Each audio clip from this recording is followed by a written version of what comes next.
Hi guys, this is Pestily and welcome to another Escape from Tarkov video. In this video, I'm covering the wipe, what's happening, what it means, and then how to capitalize on getting the best out of a wipe experience by either leveling as much as possible, making as much money as possible, some gear tips and tricks, and other little tips and tricks to help make a smoother process for you. So guys, without further ado, let's crack straight into it.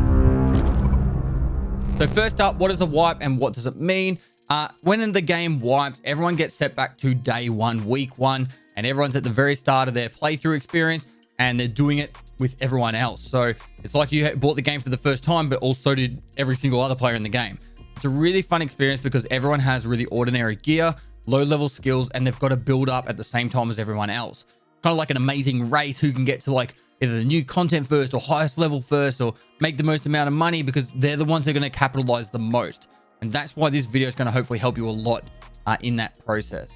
Now, if the patch notes aren't already out, they will be coming out at some time between now and then the server's going down or just after they go down. But I might have already done a video for that. I'm filming this the day before the actual patch notes or before the wipe's happening. But yeah, the patch notes will probably be the next thing that you will see if they haven't already happened before watching this video. After that, at 1000 hours on the 30th Moscow time, I have all the times on the screen right now where you can see in your local time when the servers will go down. The game will go down for approximately, I would say, anywhere as low as 2 all the way up to about 7 hours. This is probably about my 7th or 8th wipe now, and that's the range in how long it takes for the game to either wipe and get updated, depending on if they do like a Unity upgrade, and that it changes how long it takes. When the game does go back up, there'll be a mad rush to try and download the game. If you're downloading it at like 5 kilobytes a second, I would highly recommend using a VPN to somewhere else in the world. In Australia in particular, even though there's no one awake or whatever when the servers come back up, it generally makes it so the game downloads really slow. Get all like VPN to somewhere else in the world, and I'll be able to download it at like 10 megabytes per second. So it's just how it is sometimes. So be prepared for that. If the game is downloading slow, you can use a VPN to get around that. Next thing you do once you have the game downloaded, don't just click the play button straight away. I just smacked my microphone, boom.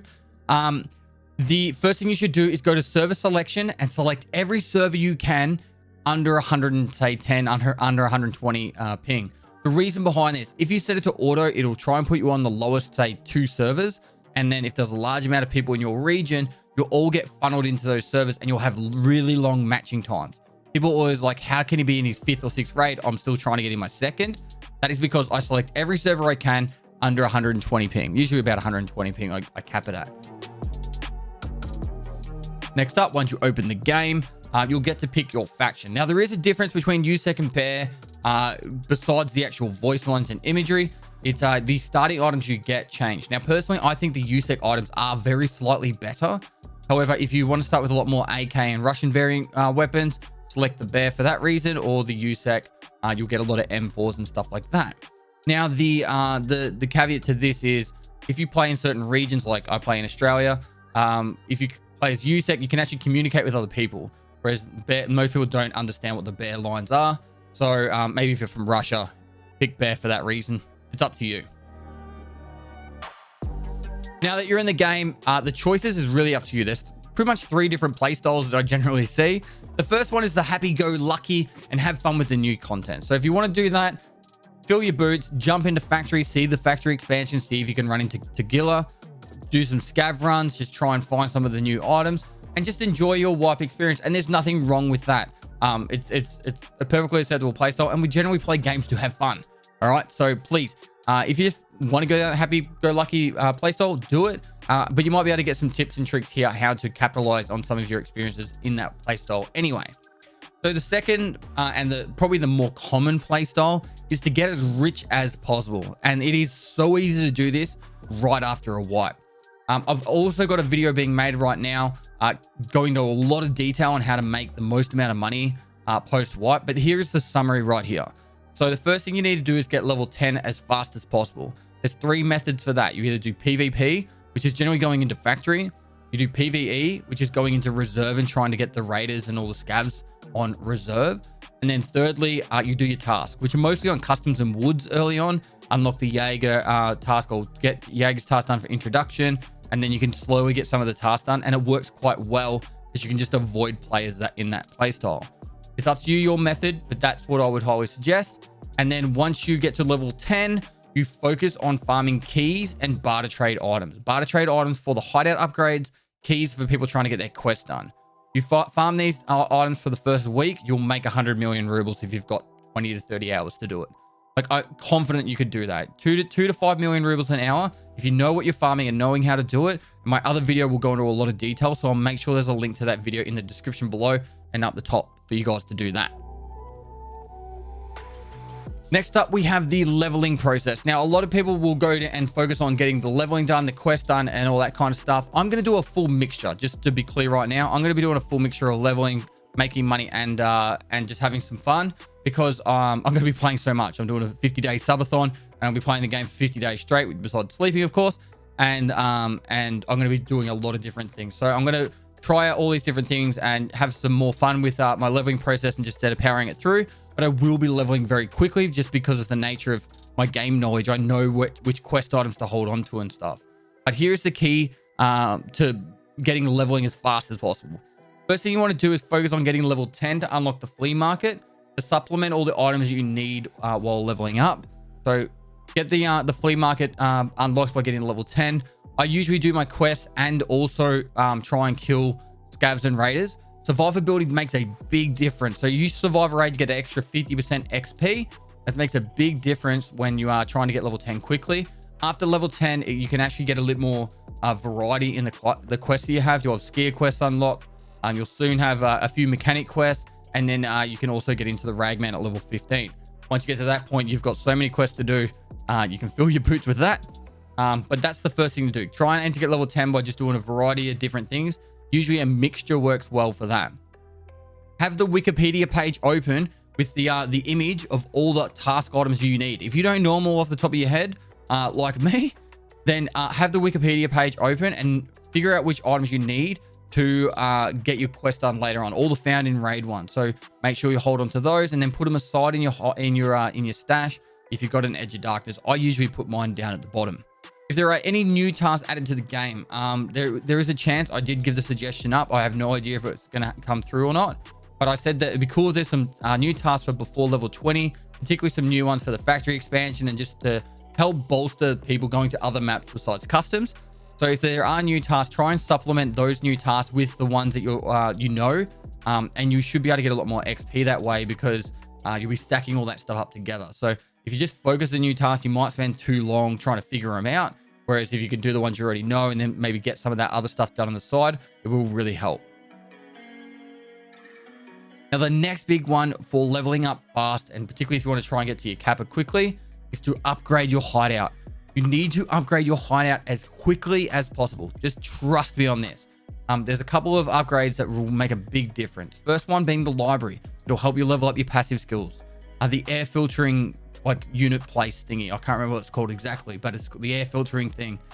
That one will give you a massive bonus in skill points leveling. Then as you're upgrading your hideout, you'll get the hideout management skill done up, which will also make it so you get better benefits from your hideout, including more XP. So it will make you level up faster. So these are the kind of things you need to make sure you do to help you in your leveling process, and it will make a big difference. So one of the cool things you can do is if you know there's an item you need for your hideout, put it inside your container. And then if you die, it doesn't matter. You can't sell it on the flea market because you can put it aside for your hideout. So just start getting in the habit of doing that early. Say you're in a factory run, you see some bolts or screws on the ground, chuck them in your container, then you die. You're like, oh, well, at least I can put that aside for my hideout. And you will save yourself a lot of money because those items will be selling for a lot. The other cool things that the hideout can do for you is you can craft items that will be found in raid that you can hand in from quests. And you can also get the scav run junk box thingy. I don't know exactly the name for it. But with that, you can actually send scavs to go for a random loot run. And you sometimes get really cool items, including items that you will need for the kappa container. So it's important that you try and get that done because it will be very helpful later on. Now, a common question I get is what items I would recommend people use when the wipe happens. You can use all the starting items that you get. Just take into account that the Christmas item and bonus thingy, I think that's going to be locked off or deleted. I asked BSG if they were going to do anything about that, and they said they were. So there's a good chance you won't have the Christmas bonus if you've had it since Christmas. So that's going to reduce the bonus items that you'll have. So you'll have this equal playing field to everyone else. Also, some of the items that you'll start with are really strong, and you can use them if you want, but just be careful that once you lose them, you know, you're going to be probably struggling to get that back very quickly because they're unlocked later on. So maybe pick which maps you're stronger at to use those new items or the better items. Next up, for gear options for Prapper, you've got the SKS and Mosin. And if you have got some non-found in raid Tushonka, you can buy some AKMs for 3 Tushonka. Now, the cool thing about the Mosin is you need to level up your sniper skill a lot. So the earlier you can use that, the better. However, it's not the most strong gun, but I would highly recommend if you do find one or you've got one spare, just try and get some extra shots off whenever you can to level up that sniper skill, and it will help you out later on down the track. However, the SKS is a brilliant gun early on, and the reason behind that is you don't need a rig to use it. You put some loose 7.62x39 ammo into your pockets, and you carry the SKS. You don't need a rig, you don't need a backpack, and you can just go in like that. It's a really good item early on, a really good gun early on to use. On Skier, there is the ADAR, and I'm pretty sure that a Vepa 136 you can buy as well once it's unlocked. The Vepa 136 is very similar to the SKS. However, you do need a rig to put the spare mags in to be able to reload it. So I prefer the SKS over the Vepa 136. The Peacekeeper, the MP5K, it's actually quite popular for the people for level 10. It's very situational. If they're wearing armor, you're not going to have a lot of success, but it's good for head taps, and it does cut people up quite quick. So maybe on factory would be a better map, but probably avoid using it at longer ranges. Now with Ragman, the Packers and the SSH-68 helmets, highly recommend buying these early on when you're leveling up. And the reason behind that is when you're going into raids and you're fighting scavs and players, a lot of the scavs and players are all using low pen ammo. And if you're using a Packer and SSH-68, you'll tank a lot more bullets. Even if it stops you from dying by like 2 to 3 bullets, it will make a big difference overall with your survivability. And the main point is you need to level up you need to spend the money to get Ragman level 2 so you can unlock his quest line at level 15. So if you can spend some money on him early on, it doesn't hurt. It's giving you that little bit extra protection, and you will get a lot of these items back from insurance. Now, some items I think you should really pay attention to looting as you're running around. If you see a spark plug early on, say in your first like 5 or 10 raids, chuck it in your container. You're going to need that for the hideout. It's one of the first upgrades or items you need for an upgrade.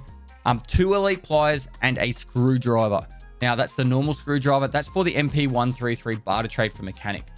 That's to get the gunsmith part 1 done. And once you get gunsmith part 1, it actually really does open up quests for mechanic quite quickly. So getting that gunsmith part 1 is done early is important. So 2 elite pliers, 1 screwdriver. Keep an eye out for that, including you need the pistol grip for the shotguns, the 133s and the 153s. It's the rounded pistol grip. So if you can find that on an actual shotgun and try and get out with that, that will also be a big help. Next one is one that's more of a new addition to the barter trades, and if you see it, you should definitely try and hold on to it. Is a propane tank. If you die, so you've got a gamma container, it'll be a lot easier, but if you die and you've got that in your gamma container, it gives you a 6B 23 armor for Prapper level 1, and it's just a class 3 armor that's quite strong. Got a lot of durability and it repairs really well. So it's a nice cheeky little item that you can hold on to in your container. If you die, you get a free armor at least. Now lastly, with the items that you're finding, any item that you know that you need for the hideout that you can put aside and you die, make sure you put that in your containers, then you chuck it at the bottom of your stash, and then later on when you want to do those hideout upgrades, you're not spending 100,000 rubles for a corrugated hose. You've just got one from in your container that even though you died, you can still use it. So capitalize on those deaths as much as possible by doing these kind of things. Now, another thing that people are going to run into a lot of issues with is trying to hold on to all these items I've just spoken about. If you are finding a lot of rigs, particularly the big ones, make sure you hold on to them, put it in your backpack, get out of the raid, and then start using them as storage containers in your hideout until you have therapist level 2. I actually am going to make a container guide, how to get all the containers in the fastest and cheapest way, but I don't want to make it and post it until after the wipe, because if the wipe happens and all the containers change in size and all that stuff, I don't want it to be wrong information. So I try and make it that my information is correct at the time of posting. So I'm a little bit nervous making that one before the wipe, but I will be making that very soon after, how to get all the containers, and hopefully that will help you make a lot more space. But initially, use rigs. Fill the whole bottom of your stash up full of rigs and use those extra squares to hold extra stuff inside your stash. Now, I know this is a very basic video and I wanted to try and give you like little tips and tricks that it might hopefully help you in different ways of your playstyle, but hopefully it gives you a good understanding overall on how to capitalize on the early wipe experience. Make sure you go and check out that how to get rich early on in the wipe. That video's got a lot of detail with all the little tips and tricks that I've got that makes me a shitload of money throughout the wipe cycle. So I usually use those tips early on, and then it kind of helps me pace myself throughout the wipe. And I never go broke. I've never really gone broke in a wipe without deleting my stash for charity. So I'm going to finish this one up here. If you haven't already, please consider subscribing. Help me get to that 1 million subs. We just cracked the 500K mark. I would love to try and get to 1 million as quickly as possible so I can get that golden plaque and the golden play button and celebrate. And I don't know why we like these things, but we do. But anyway, smash the like button, comment for the YouTube algorithm, maybe put some extra tips down below for other people that might want to know more information. And lastly, before I finish this up, I am doing a subathon. It's going to be live for up to 50 days. So I'll be streaming Tarkov for probably 16 hours a day. There'll be a couple of hours of me working out and cooking food.